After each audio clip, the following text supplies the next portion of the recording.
Well, I knew this was going to be the tricky part, and well, I had a little problem. So I mocked it up when I had all the CNC stuff figured out. I did a dry run on a piece of plywood, and it worked absolutely fine. So I clamped this guy down and set the cutter off doing its thing. And it wasn't clamped down tightly enough, so the damn thing just moved. And that completely ruined the cutout. So I had to make the cutout bigger in order to get rid of all the crap. And so this is now way too high. And so I thought the easiest thing for me to do right now is to redo this image and move everything up, and then redo the dial pointer and make it shorter. And so I think that's the next stage, and then see how it looks. So yeah, I was real nervous about this, and I thought I had thought of everything, but no, I thought it was clamped down nicely, but the force exerted by the bit when it's going through wood is way less than the force needed when it's going through metal. And the damn thing just moved on the bed. This had the added complication that I had it set up as the center of the cutout, as the home position for the spindle. And when the thing went all crazy, of course I did an emergency stop on the CNC, and then it completely lost its center position as well. So yeah, fun and games. But I think it's the situation is savable. It ain't gonna look as pretty as I had hoped, because regardless of what I do with the actual image, there's gonna be need to be a sort of a black piece across here to hide the all that stuff. Anyway, the next bit of CNC I have to do is this piece of acrylic so that it will fit into this pocket. Hopefully I can do that without more dramatics. One of the other learnings or discoveries with this material, this sort of frosted finish on it, is a bloody nightmare when you're CNCing, because all the metal dust gets captured in these little, pits on the surface. And to get it off was a bloody nightmare. I tried alcohol, I tried, WD-40, I tried everything. In the end, what worked most effectively was just stick it in warm water and dish soap and scrub it, and then run it under the tap until all the swarf was gone. And there's still some tiny little bits that are still there, but enough is enough.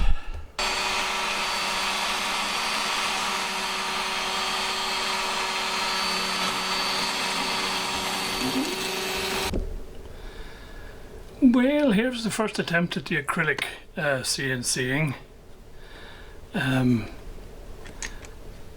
For this one, I forgot to set the home position properly. And so instead of being here, it was way over there somewhere. So, and of course it made a mess. However, I let it finish just so I could use it as a prototype, which was valuable anyway, because as it turns out, the piece that pokes through to the other side is exactly correct in terms of measurements, but the outer diameter, the outer dimensions are a little bit too large, just because of the cock-up when I was cutting it out of the front panel. And so I redid this one, but I reduced the outside dimensions by, I think, 0.5 mil on all sides, and that fits in just fine. Obviously I won't peel anything off until the very, very end. So testing. So I reprinted the LED mount here and printed a separate diffuser, and I'm pretty happy with it now. Don't have that massive shadow following it around, and so I think it looks brighter to me than it does in the camera. So down here, that is, and up here looks dimmer than in the camera. So I think we're done with the lighting. Okay guys, I think this is as good as it's going to get in this iteration anyway, so it's basically ready for installing. I still haven't figured out how I'm going to do the 12 volts for the LEDs, but the DC volts for the actual FM tuner circuit itself is 12 volts. I'm just a little nervous about the current consumption because the 12 volt regulator in the tuner gets really quite toasty, and this is going to add another about 60 milliamps to the current consumption. But there you go. Right, time to wire it all up in a final test. Well, at long last, it looks like it's all back together. Far from perfect, but good enough for now.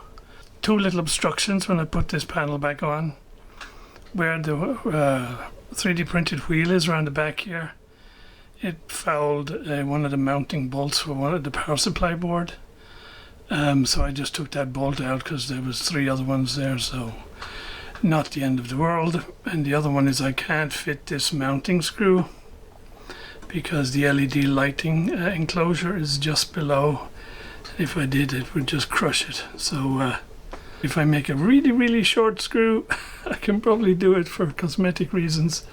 But apart from that, we seem to be good. So I probably can't play much anymore without getting copyright stuff, so.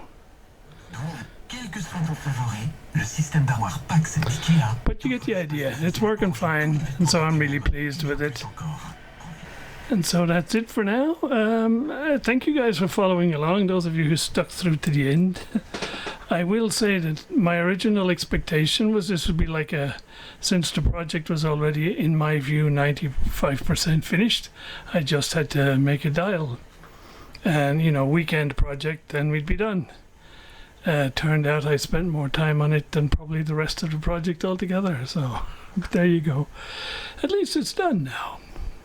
So there we go, guys. That's it. Thank you so much. I'm not sure next project is going to be, but yeah, hopefully another video coming soon.